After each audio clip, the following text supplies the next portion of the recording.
Very good evening to everyone. Welcome to AKS IS Academy, Hyderabad. So today, student, this is our second module where we'll be looking at today's, that is 20th July 2020 current affairs. And we'll see that what are the important topics that are part of current affairs. So students, what I have done is that this will be current affairs which will include today's, that is today's economy and science and tech, okay, and any general topic.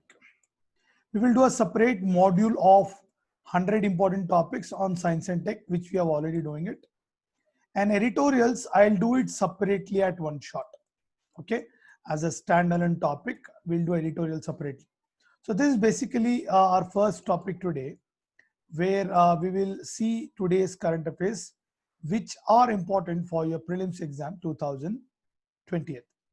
My name is Shahid Hashmi. The course and the class is presented by me as a part of AKS Academy's service to the students. So let's start. These are the following topics that we will look today. Okay. This is the index, which will also have more topics than that we actually thought so. So the first topic of today is Australia may be included in Malabar trials. Okay. Australia may be included in Malabar trials. Ministry of Defence has discussed the issue of inviting Australia to trilateral. Do you see the word trilateral? Okay. Trilateral. That means 3 countries are participating. India, Japan, and USA as of now. Okay, and in case Australia joined this military exercise, all Quad countries, you know what are Quad countries? Quad countries is a group of 4 countries which was formed with a view to counter China's aggressive expansion on both land as well as sea. It includes Australia, US, Japan, and India. Okay, so now we also want to make Australia as a part of Malabar trials. This exercise called Malabar exercise began between India and US in 1992, which was a bilateral. If they ask you in prelims, first it was bilateral, then it became trilateral with Japan joining it.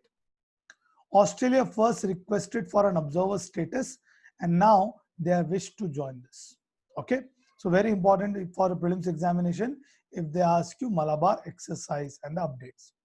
Also, students, don't forget that India and Australia has signed long pending mutual logistics support. Okay, and they have also elevated their partnership to comprehensive strategic partnership. That means both India and Australia will basically work to share each other military base for mutual sharing of military exercise. That's what the comprehensive strategic partnership, which include partnership in defense and security areas. Okay, so please remember the keywords. Key number 1, Malabar trials. Key number 2, Quad. Key number 3, Australia will join. Okay, and key number 4, mutual logistics support agreement, where Australia and India will basically help each other for providing logistics. If you remember these 4 to 5 keywords, you should be able to remember this topic till your exams. The next topic for today is Tide grant is released. Now, sir, what is Tide grant? Sir, Tide grant is not about Tide powder. It is not that, sir. Please understand, sir, it is not about that. Basically, Ministry of Finance, Finance Minister, she doesn't eat onion. Ministry of Finance have released 15,000 plus crore as grant in aid. Grant in aid, no returning. You take it, majja. Okay, to 2.63 lakh rural local bodies in 28 states. Why did they do that? Why so much of overacting? Not overacting, sir. There is a commission which is called 15th Finance Commission, and in their interim report, they submitted about this, and the government accepted the interim report. The government accepted the interim report of 15th Finance Commission. The commission said the total size should be 60,000 crore, right? Now, anyways, this is the highest ever allocation that the commission has set. Okay, the commission has also said that commission, 15th Finance Commission, has also said there has to be grant in aid to all the tiers, that is Panchayati Raj, including traditional bodies of 5th and 6th schedule areas. Where are the 6th schedule areas? Pakka. Yeah, correct. Exactly, northeastern states. Sir, you will clear UPSC, sir. Pakka, sir, no doubt about, sir. Pakka, sir. Okay. Now, what is the difference between tied and united conundrum? Tied and united conundrum. United grant, basically, it's known as basic grant, and these are united. They can be used by rural local bodies for location specific needs, right? Whatever expenditure they want to, make, they can use it, except salaries. Very, very important. Please note down for prelims. Except salaries, they can do a location specific expenditure. United grant. What is it? United grant. The second one, called the tied grants. These are 50% is given as grant in aid under tied grants category. What do you mean by tied grants? Oh my God, tied grants. What is tied grants? Nothing, sir. Tied grant has to be utilized for basic services, which includes sanitation, which includes open defecation, which includes drinking water, which includes rainwater harvesting, which includes water cycling. Okay. Now, rural local bodies, as far as possible, have to earmark one of these tied grants to about 2 critical services. That means they are tied to these services. Now you understood? They are tied to this, like tied to this particular services. That's why they are called tied grants. Okay. United grants, location specific. Any way you want to spend, you spend, but no salary. Tied span, you tied grant, you spend, but there has to be a tied, that they are tied to the specific projects. You have to spend on that. How to state government will decide? Will they put up a chitti and they do it? No. The state government will do this on the recommendation of State Finance Commission, which should be in line with 15 Finance Commission. Whatever State Finance Commission should follow the 15 Finance Commission major rules and then do it. Okay. How do they have done? Very simple. 70 to 80% for Gram Panchayat, 10 to 20 for block, and 5 to 15 for Zilla. Now let's see if there is no block, because some of the state government do not have block Panchayat. Then 70 to 80 for village and 15 to 30 for Zilla Panchayat. These are our 15 Finance Commission member: N.K. Singh, Arvind Mehta, Shaktikanta Das, Anup Singh, Ramesh Chand, and Ashok Lohit. Are the 15 Finance Commission recommendation mandatory? No, but it is a constitutional body. So the center will listen to it. What will the 15th Finance Commission will do? They will decide how the taxes and other thing should be distributed between center and the state and the local bodies. Are we clear? Very good. Any doubt? Very good. If no doubt, we will move to the forward topic. The next topic is a very simple topic. This Nepal has become in news for multiple reasons. The Nepal PM have recently said that Lord Ram was born in Nepal in a place called Thori and not in Ayodhya. It created controversy. Our people got excited. They even beheaded a Nepali guy, which should have not been done. Anyways, this village is in Nepal, is very famous for its Hindu temple. Okay, and for multiple other religious sites. Nepal says that, you know, that the Ram was born here, but we historically consider that Ram was born in Ayodhya. That's why this place was in news. Look at the map. Nepal, rivers, Ayodhya, right? Which are the rivers flowing through it? What are the tributaries? What are the distributaries? You have to remember whenever they ask a question like this. Okay. The next topic is another very simple topic. What is the next simple topic? The next simple topic is accelerating CCUS technology. CCUS, that is carbon capture utilization and storage. Carbon capture utilization and storage. India and US have held that there will be a strategic virtual energy partnership. Strategic virtual energy partnership on what? On what? On marriage? On pizza? On burger? No. On advanced coal technologies. On advanced coal technologies. This ACT, which stands for Accelerating CCUS Technology, is an initiative to establish CO2 capture, utilization and storage. CO2 capture, utilization or storage. Okay. This EAC will be in action for 5 years from 2016 to 21. It was started in 2016 with only European members. Now it has been open to everyone. What they do R&D, sir. As a part of this program, they do research and development to understand how to capture carbon, utilize it, store it. Am I clear? Am I clear? Very good, sir. Very good, sir. No doubt about it. Bhagirathi Zonal Master Plan got approved. Sir, repeat of it after me. Bhagirathi Zonal Master Plan. Whenever you hear the word Bhagirathi, first find out where is Bhagirathi, where is Gangotri, where is Yamunotri, which are the states, which are the major cities on it. Okay.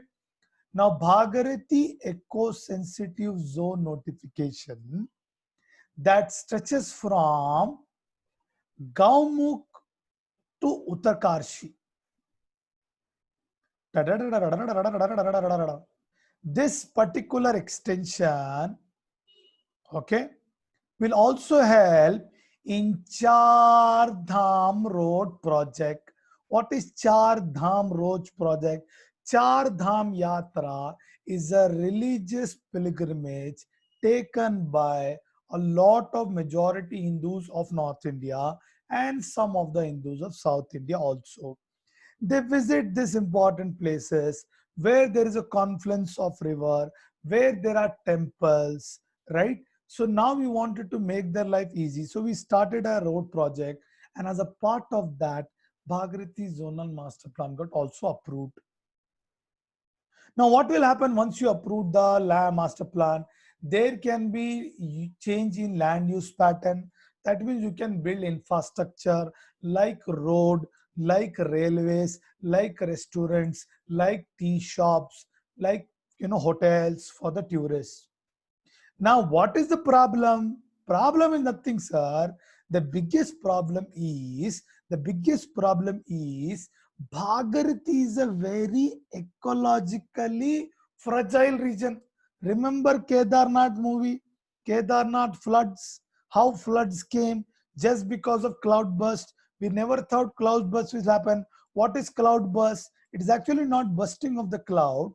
What happens is that there is a high amount of rain in a very short amount of time. That is what we call cloud burst. Okay, so that's why experts concerns that this is a very economically fragile area. Now, once you cut the hills, to basically build up the infrastructure. It will destabilize the hills. That is number one. Second thing, it's Himalaya. It's young mountain, not completely fixed. There are chances that above 1800 and this 1200 feet region, the moraines, right? The moraines, which are accumulated dirt and rocks fallen into the glacier, might come out and lead to landsliding. Okay. Hills cutting, not a good idea. Flooding will take place.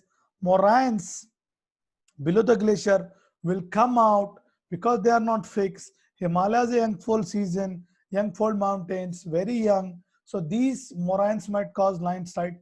Point number three, yes, you're exactly correct. This is an earthquake seismic zone.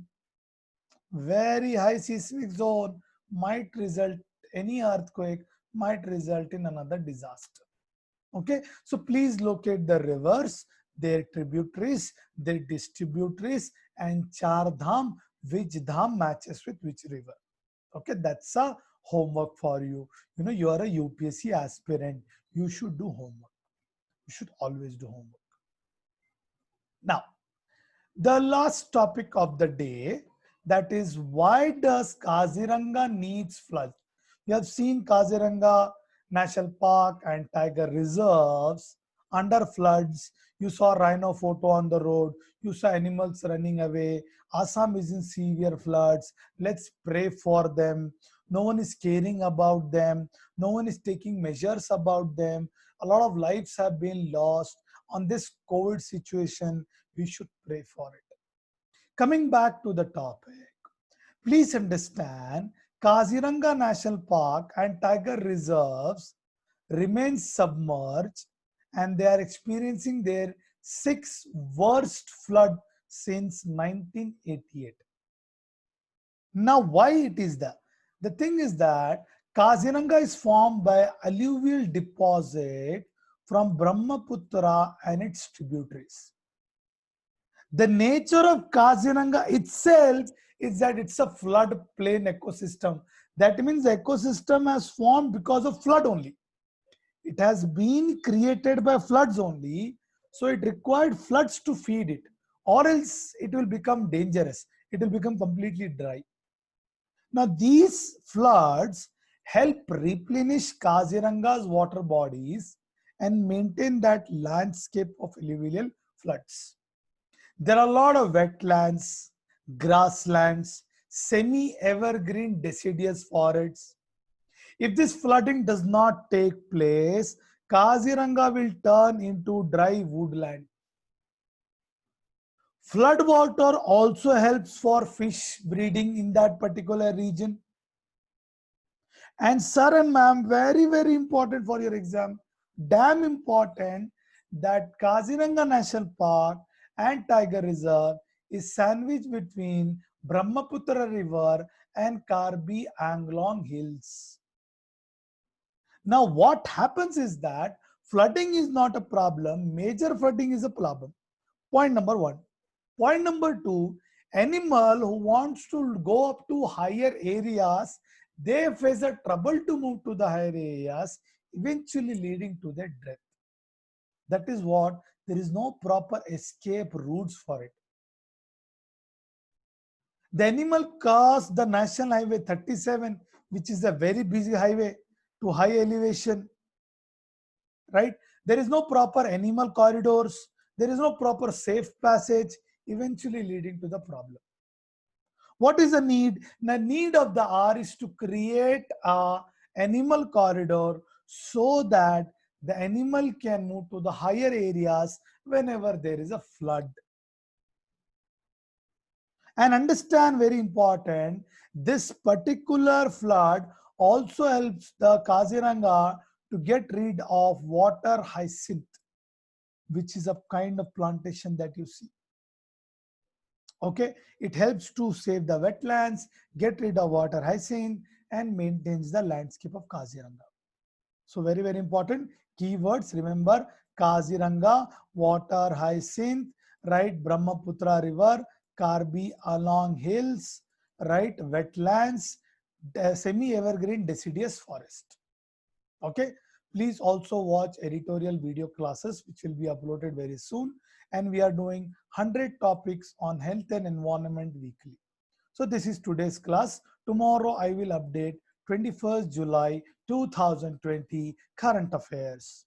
If any doubts, please put in comment section. I should be able to answer. I hope everything is well. Good day. Stay safe. Tata. Bye bye.